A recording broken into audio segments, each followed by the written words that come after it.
नमस्कार दोस्तों, स्वागत है आप सभी का द ग्रेट सरकारी यूट्यूब चैनल में। दोस्तों, एसएससी सीजीएल 2022 कब होगा, ये बहुत ही ज़्यादा क्यूरियोसिटी वाला क्वेश्चन है इस टाइम पे। मोस्टली 60 to 70% बच्चे यही कमेंट करते हैं कि sir SSC CGL NRA CET ये किसके द्वारा होगा, कैसे होगा और कब होगा, और इसकी एग्जैक्ट डेट क्या है, 2022 का एसएससी सीजीएल होगा कि नहीं होगा। और इन सारे क्वेश्चंस के जवाब आपको इस वीडियो में मिलेंगे और वीडियो को एंड तक देखना, कुछ सॉलिड चीज़ें इसमें आपको जरूर बताऊंगा। तो देखो भाई, जैसा अभी आपको पता ही है कि हाल ही में रिसेंटली गवर्नमेंट की अभी मीटिंग हुई थी एनआरए सीईटी के संबंध में। आप सभी को पता होगा उस चीज़ का। और मीटिंग हुई इसलिए थी कि मतलब कि ये एनआरए सीईटी जो है ये एग्ज़ाम कराना है या नहीं कराना है, इसको लेकर। अगर कराना भी है तो कब कराना है। एसएससी 2022 वाला जो एग्ज़ाम होगा, क्या वो एनआरए सीईटी के तहत होगा या फिर वो नॉर्मल अभी तक जैसे होता है वैसे ही होगा। तो फिर भी उन्होंने एक टेंटेटिव जो डेट दी है वो नवंबर 2022 के आसपास तक उन्होंने अपनी डेट फाइनल की है। मतलब सीधा सीधा ये बोला गया है कि नवंबर 2022 तक एनआरए सीईटी को एग्ज़ाम कराने के लिए जो है वो लोग ओपन कर देंगे एक तरह से। लेकिन यहाँ पे एक पॉइंट ये है, अभी आपने जैसे रिसेंटली में देखा ही होगा, एसएससी ने अपना कैलेंडर निकाला है अभी कुछ दिन, मतलब कुछ माह पहले ही निकाला था। लेकिन उसमें एसएससी सीजीएल 2022 के लिए कोई इंक्लूडेड नहीं है। 2021 की डेट्स हैं वहाँ पे, सब आप सभी लोग यहाँ पे देख सकते हो, आपके सामने दिख रही होंगी। इस एसएससी के कैलेंडर में एसएससी सीजीएल के एग्ज़ाम के बारे में, 2022 वाला जो एग्ज़ाम है उसके बारे में कोई इन्फॉर्मेशन नहीं दी गई है, कब इसके फॉर्म आने हैं कब नहीं आने हैं, ठीक है। लेकिन फिर भी एसएससी ने 2023 तक की एग्ज़ाम होने वाले 2023 तक जो भी कोई वैकेंसी आने वाली है उस तक का ब्यौरा इस कैलेंडर में दे दिया है। और इनमें से भी कुछ एग्ज़ाम्स ऐसे हैं जो एसएससी खुद कराने वाली है, और ये वही एग्ज़ाम है जिनका कैलेंडर जो है आपके पास जारी हुआ है। ये वही कैलेंडर है जो एसएससी एग्ज़ाम कराएगी, वही सब इस कैलेंडर में आपको दिख रहे होंगे। बट यहाँ पे भी अभी उसने 2-3 एग्ज़ाम को होल्ड पर रख दिया। जैसे सीजीएल ले लो 2022 का, सीएचएसएल होगा 2022 का, ये इस कैलेंडर में आपको नहीं दिखाए गए। क्यों? क्योंकि यहाँ भी यही मुद्दा फंस रहा था कि एनआरए सीईटी के तहत इन एग्ज़ाम को कराया जाए या फिर नॉर्मल वैसे ही कराया जाए। देखो यहाँ पे सीधा सीधा जो पॉइंट निकल के आ रहा है, पॉइंट ये है, इसका मतलब ये दिखाया जा रहा है कि यहाँ पे आपको एक चांस मिल रहा है कि लगभग ये मान के चलो 40% चांस है आपके जो हैं नवंबर 2022 तक एनआरए सीईटी के तहत आपके एग्ज़ाम करा लिए जाएं। लेकिन कब? अगर एनआरए सीईटी यदि नवंबर तक फाइनलाइज हो जाता है तो ही आपके ये जो एग्ज़ाम है ये एनआरए सीईटी के तहत कराए जाएंगे, otherwise SSC he in exam को कराएगी। और मैं आपको बता दूं, पहले ही क्लियर कर दूं, ये एक पॉसिबिलिटी है, लगभग 40% मान के चलना कि एनआरए सीईटी के तहत आपका एग्ज़ाम हो जाएगा नवंबर 2022 तक यदि फाइनलाइज होता है। इसके चांस मेरे हिसाब से 40% ही बनते हुए दिखाई दे रहे हैं मुझे, क्योंकि जिस हिसाब से मुझे लगता है कि गवर्नमेंट की जो फंक्शनिंग हो रही है तो उसके अनुसार लगता है कि 40% चांस है आपके एनआरए सीईटी इस बार नवंबर 2022 में हो जाए और उसी के तहत आपका 2022 का सीजीएल होगा। लेकिन अभी भी यहाँ 60% चांसेस मेरे हिसाब से ये कहते हैं, 60% चांसेस हैं, ध्यान रखना, मेजोरिटी इस बार 60% की है। क्योंकि जो भी मैंने रिसर्च की है इसके ऊपर, न्यूज़ वगैरह को खंगाला है, वेबसाइट्स चेक की हैं, उनके अनुसार ये चीज़ निकल के आ रही है कि इस बार 2022 का सीजीएल, ये जो 2022 में जो सीजीएल होगा, इसकी 60% पॉसिबिलिटी अभी भी ये है कि ये एग्ज़ाम अभी भी एसएससी ही कराएगी 2022 वाला भी। अब वो जल्दी हो जाए या थोड़ा लेट हो जाए, अराउंड दिसंबर के आसपास तक मान के चलिए, क्योंकि तब तक आपके पास एक नया नोटिफिकेशन भी आ जाएगा और एक एसएससी का नया कैलेंडर भी आपको जारी कर दिया जाएगा।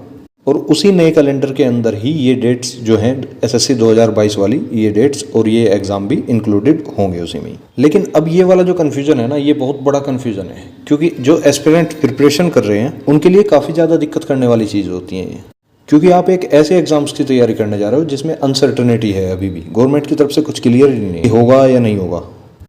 क्योंकि यहाँ पे ऑलरेडी एस्पिरेंट्स 2 भागों में डिवाइड हो चुके हैं, 40 और 60% वाले में। मैंने आपको बताया ना 40% और 60%, यहाँ पे एस्पिरेंट 2 भागों में डिवाइड हो चुके हैं।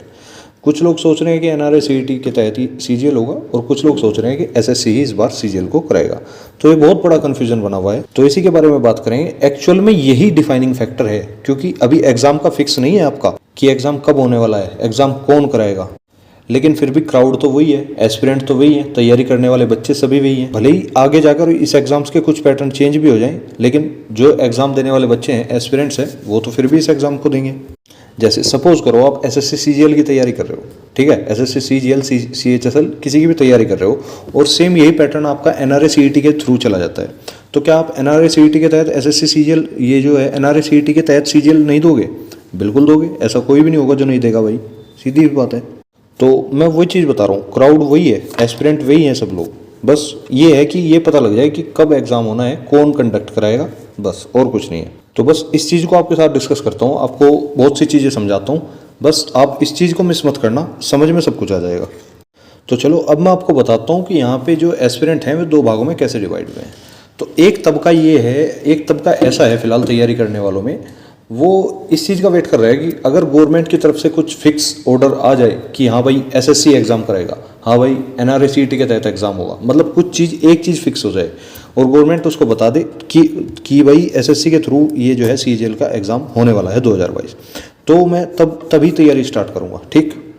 लेकिन इसी के अपोजिट अगर देखा जाए, दूसरा जो क्राउड है, जो बताया था मैंने आपको 60 और 40% वाला, दूसरा जो क्राउड है वो 100% एग्जाम निकालेगा, चाहे वो एनआरए सीईटी के तहत हो, चाहे वो एसएससी के तहत हो। और ये क्राउड, मतलब इस क्राउड में ऐसे ऐसे बंदे होते हैं जिनको फर्क नहीं पड़ता, भले ही एग्जाम एनआरए सीईटी के तहत हो या एसएससी के तहत, और ना ही उन्हें इस चीज़ से फर्क पड़ता है कि आगे जाके कोई पैटर्न क्या चेंज होने वाला है, क्या नहीं होने वाला, क्योंकि वो पढ़ रहे हैं, अभी करंटली भी वो पढ़ रहे हैं और फ्यूचर में भी वो पढ़ेंगे, क्योंकि फिलहाल वे करंट पैटर्न के हिसाब से पढ़ रहे हैं। अगर इन द फ्यूचर कुछ चेंज होता भी है तो वो फिर फ्यूचर वाले पैटर्न के हिसाब से पढ़ेंगे, ठीक है ना, क्योंकि उन लोगों की हैबिट बन चुकी है। अगर मैं थोड़ा डीप और जाऊं, जो आपके 4 सब्जेक्ट हैं जो एसएससी में पूछे जाते हैं, मैथ, रीजनिंग, इंग्लिश और जीएस, तो सीधी सीधी बात यह है, कहीं ना कहीं यही चारों सब्जेक्ट आपको एनआरए सीईटी में भी देखने को मिलेंगे और यही 4 सब्जेक्ट आपको एसएससी में भी देखने को मिल रहे हैं, ठीक है ना। तो तैयारी तो करनी पड़ेगी, एनआरए सीईटी का वेट करो चाहे एसएससी का वेट करो, तैयारी करोगे तभी सिलेक्शन होगा, भले ही एनआरए के थ्रू हो चाहे एसएससी के थ्रू हो। बस मैं इतना बता सकता हूँ आपको कि इन सब्जेक्ट का वेटेज जो है वो घट बढ़ सकता है, सब्जेक्ट यही रहने वाले हैं, सब्जेक्ट चेंज नहीं होंगे, क्योंकि कुछ नहीं पता भाई, हो सकता है इंग्लिश अभी जैसे 25% आती है तो हो सकता है उसमें 20% या 15% ही कर दे, कुछ नहीं पता ना, अभी गवर्नमेंट की तरफ से कुछ शेड्यूल क्लियर ही नहीं है। किसी तरह से मैथ्स अभी इसमें 25% आ रही है, उसमें 30% आ जाए, क्या पता है किसी को। और शेड्यूलिंग में कुछ ना कुछ चेंज तो होगा, ये डिफरेंस तो आएगा, 100% आएगा, क्योंकि जब एनआरए के तहत, जब फिलहाल एसएससी के तहत 25% है ईच सब्जेक्ट, तो एनआरए भी कुछ ना कुछ अपनी पॉलिसी के तहत इसमें बदलने का प्रयास जरूर करेगा, ये बात ध्यान रखना। सब्जेक्ट ये रहेंगे, बस थोड़ा सा इनका वेटेज घट बढ़ सकता है, मैं फिर आपको एक बार रिपीट कर रहा हूँ। हाँ, लेकिन ऐसा नहीं होगा कि कोई पर्टिकुलर सब्जेक्ट पूरा ही हटा दे, सपोज दैट रीजनिंग पूरी ही हटा दे या इंग्लिश पूरी ही हटा दे, ऐसा बिल्कुल भी पॉसिबल नहीं है, ऐसा नहीं होगा, ध्यान रखना।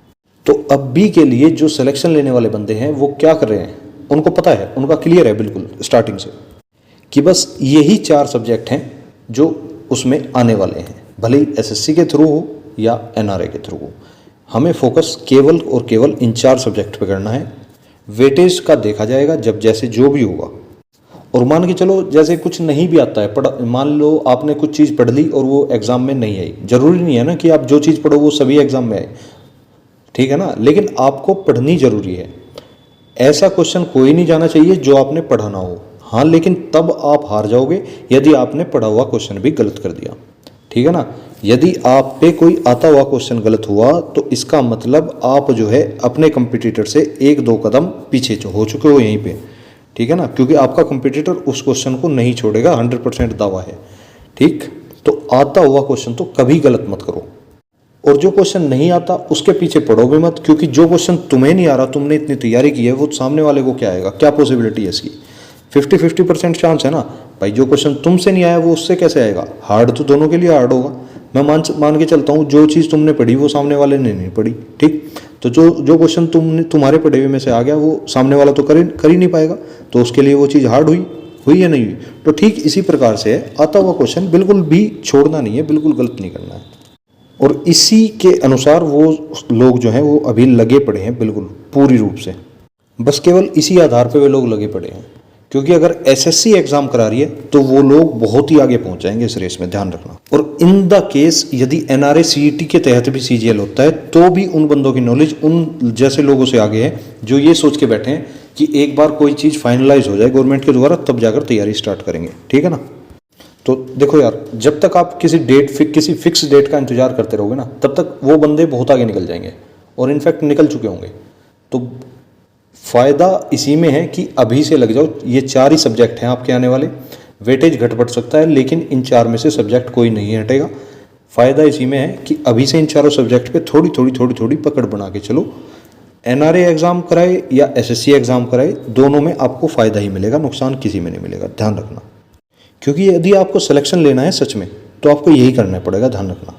आप बिल्कुल बीच में ब्रेक नहीं कर सकते, you can't break in this. और एक बात मैं इतनी क्लियर कर सकता हूँ आप सभी को अपने एक्सपीरियंस से कि गवर्नमेंट जब भी कोई पॉलिसी बनाती है वो ये सोच के नहीं बनाती कि जो इस पॉलिसी के तहत लाभ पाने वाले विद्यार्थी हैं या छात्र हैं या जो भी लोग हैं उनको इस चीज़ से कभी कोई नुकसान पहुँचे, ठीक है ना। और इसी तरह सीईटी एनआरए सीईटी की बात चली थी, इसका मेनली प्रोसेस क्या है, क्यों लाया गया है? इसका प्रोसेस ये था कि एक तरह से जो ये रिक्रूटमेंट प्रोसेस होता है इसको सिंपलेस्ट किया जाए, इसकी प्रक्रिया जो है वो इजी की जाए, बस ये मोटिव था इसको लाने का, और कोई मोटिव नहीं है। जैसे कि आपने एसएससी के थ्रू मल्टीपल्स फॉर्म भरे, उन सभी फॉर्म्स को एक फॉर्म के अंदर कन्वर्ट कर देना। और इसीलिए बता रहा हूँ उनका ज़्यादा जोर इस पैटर्न पे बिल्कुल नहीं होगा कि इस चीज़ को बिल्कुल ही चेंज कर दिया जाए। इसलिए the right thing you can do in this time, जो भी आपका पैटर्न है फिलहाल आप उसको फॉलो करो, ठीक है ना। आप उसको फॉलो करोगे, धीरे धीरे आप उसी लेवल पर पहुंच जाओगे, आपको पता भी नहीं लगेगा कब आपका पैटर्न चेंज हुआ। आप बोलोगे ये तो हलवा है, अभी कर देते हैं, चलो। सब्जेक्ट को ऊपर नीचे करो, maths, reasoning, English and GS, इन सभी सब्जेक्ट को आप अपने अकॉर्डिंग ढाल सकते हो, अपने अकॉर्डिंग टाइम दे सकते हो, ठीक है ना। बट हाँ ये है कि आपको सब्जेक्ट को टाइम देना पड़ेगा, कंटिन्यू रहना पड़ेगा। यदि आपने बीच में ब्रेक लिया तो नुकसान आपका ही होने वाला है, किसी और का नुकसान नहीं होने वाला। क्योंकि एग्ज़ाम होना है, ज़रूर होना है, भले ही वो एसएससी ले या एनआरए सीईटी ले, ठीक, एग्ज़ाम ज़रूर होगा और उसमें फ़ायदा उन्हीं लोगों को होगा जो कंटिन्यू रह पाएंगे। और मैं एक बार आपको एक बात बताना चाहता हूँ कि आज के टाइम में भी फिक्स कुछ नहीं है इस दुनिया में। जब भी कुछ चीज़ फिक्स हो जाती है तो उसकी प्रोसेसिंग बंद हो जाती है, यानी कि ग्रोथ एकदम स्टॉप। तो इसलिए फिक्स कुछ नहीं होता, आपको भी कहीं एक जगह फिक्स नहीं होना है, आपको ग्रो करते रहना है, ठीक है ना। डेली कुछ ना कुछ एक एक कदम करके आगे बढ़ते रहना है। और हाँ भाई एक बात और बता दूं, आपको इससे संबंधित काफ़ी सारे यूट्यूब चैनल पे फेक न्यूज़ जरूर मिलेंगी कि वीडियोज़ मिलेंगी। जैसे ये फाइनलाइज हो गया, एनआरए सीईटी फाइनलाइज हो गया या एसएससी फाइनलाइज हो गया, ऐसा अभी कुछ भी नहीं है। जब भी कुछ फाइनल होता है आपको इस चैनल पे जरूर देखने के लिए मिलेगा। आपको बता दूं इस चैनल पे द ग्रेट सरकारी यूट्यूब चैनल है, जो आप सभी का अपना ही चैनल है। इस पे आपको कभी भी कोई भी फेक न्यूज़ नहीं देखने के लिए मिलेगी, बिल्कुल भी।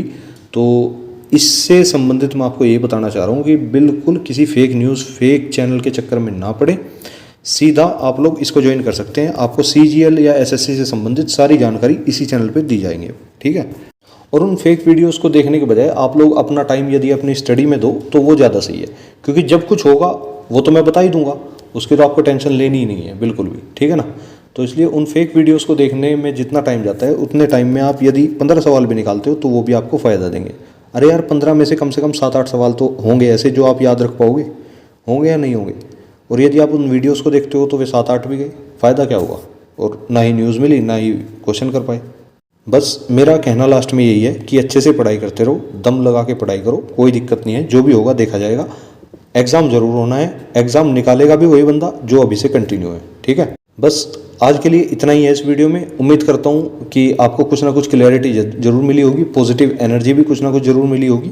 और इसके अलावा भी यदि कोई डाउट बचा है तो आप लोग कमेंट बॉक्स में बता सकते हैं। कमेंट बॉक्स सभी के लिए खुला है, आप लोग अपनी अपनी राय कमेंट बॉक्स में जरूर बता सकते हैं, ठीक है। मिलते हैं फिर नेक्स्ट वीडियो में, तब तक के लिए टिल देन बाय बाय, जय हिंद, जय भारत।